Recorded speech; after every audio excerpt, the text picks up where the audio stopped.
You see, this is the epidemic that is affecting our society.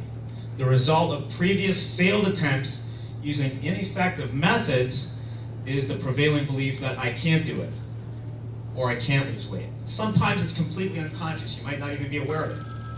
But it's these lowered expectations that are holding you back from living in the body that you've always wanted.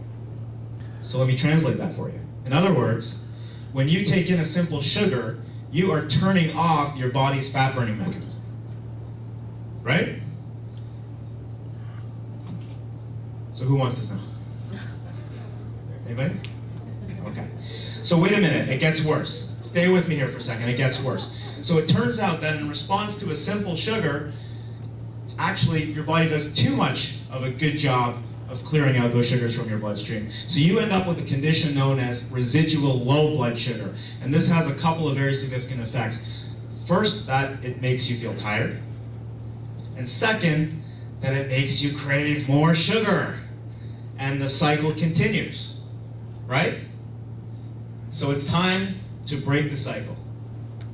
Because, let me tell you something. If you crave sugar, and you have more fat on your body than you'd like, and you wish you had more energy, I guarantee you those three things are related, right? The average Canadian eats about 60 pounds a year of sugar. That's just the average, that's not the one with the sweet tooth, right? Louder. My presentation is about health, but it's about health for your investment portfolio. What do people do when the market goes down? They lose money. Well, you don't lose money unless you pull out of the market. If you have 100 shares of Royal Bank at $50 and the share price drops to $40, you still have your 100 shares. You don't lose until you sell it. What a lot of people do though, and it's human nature, is when the market starts to go down in value, people get uncomfortable, they want to pull out of the market. This chart shows that if you miss the 40 best days in the market, this is between 2002 and 2008, and you had your $10,000, you would have lost out on an opportunity of $12,462. If you had kept that money in the market the entire time, the value would have been $22,950. If you took it out, $10,489. It may, when you're in it, it may not seem that your money is going to come back. Just wondering how many people have been to our store, Whole Foods Market down the street. Great. That's impressive. So everyone knows that we're a full-size grocery store. Everything we sell is natural or organic. There's nothing artificial, no artificial colors, no artificial preservatives, no added trans fats at all. So that's us in a nutshell. What organic is for people who are not aware, it's basically produce and other ingredients that are grown without the use of pesticides, synthetic fertilizers, or genetically modified organisms. Animals that produce meat, poultry, eggs, and dairy products that do not have antibiotics or growth hormones. The cheese and fruit tonight, the fruit is all organic. So you'll notice that the grapes actually had seeds in them because that hasn't been genetically modified, because conventional grapes have had the seeds removed because people see that as a convenience. Something with growth hormones in meat, they've done studies and they feel that children go through puberty a lot sooner now because of, if they have a diet high in meat, they're eating more growth hormones. So the children are going through puberty faster and growing up faster because of that. If you're going to switch to organic foods, if you can't go totally organic, and there are some things that you can't buy organic. We have customers come in the store and ask us for things, and it's just there isn't a supplier or a farmer that has those products available. But if you're going to switch partially, you should go with the things that you eat every day. So milk and other dairy products, things like coffee and tea, salads, your meats, and fruits and vegetables. The things that you have once a week or once a month, those things can be conventional. And just to give you an idea of things that are heavily sprayed because of problems with insects is berries like strawberries and blueberries are heavily sprayed, as well as cherries, bell peppers, spinach, peaches and apples, celery. Another thing that people look at as well is if you're eating fruit that you have to peel or take the skin off of. So bananas and pineapple, you're not actually eating the skin, so people would go conventional with those, and they'll eat peppers or peaches or berries because they're actually eating the Would skin. like to wake up in the morning, look in the mirror, and feel better about what you see. Yeah, exactly.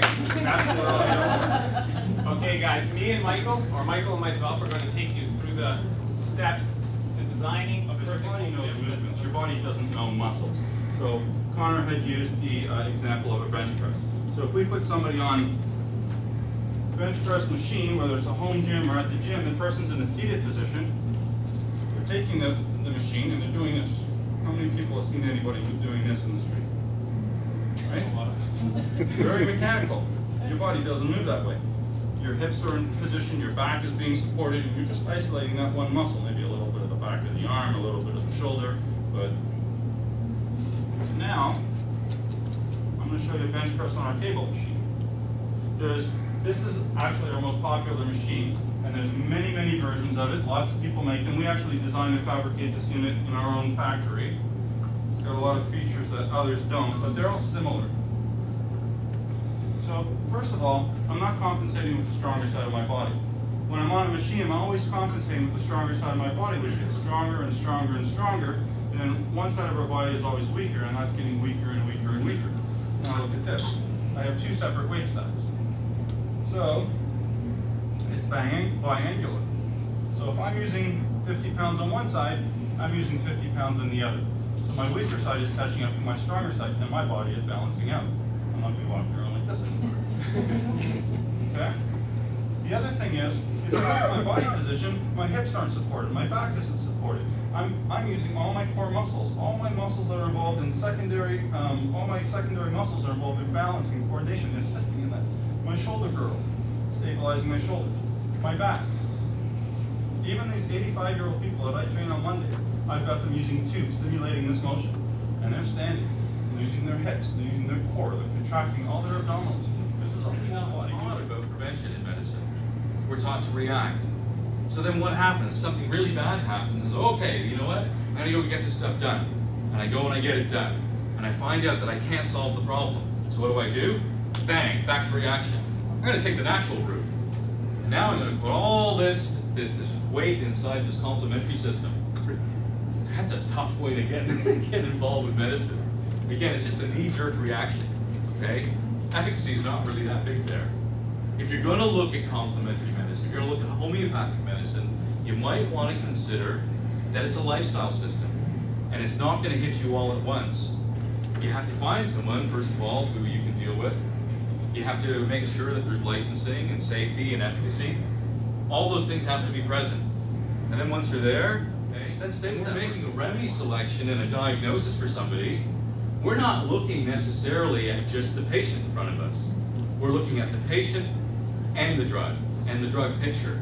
And that picture has to have all of these. These are generally physical things. These are mental, emotional things. And so if we all stood up and said, hey, listen, you know what, I'm suffering from anxiety. Okay, I happen to deal with a lot of anxiety. Not personally, but in practice, okay? Everyone handles it differently. Everyone wears it differently. Everyone expresses it differently.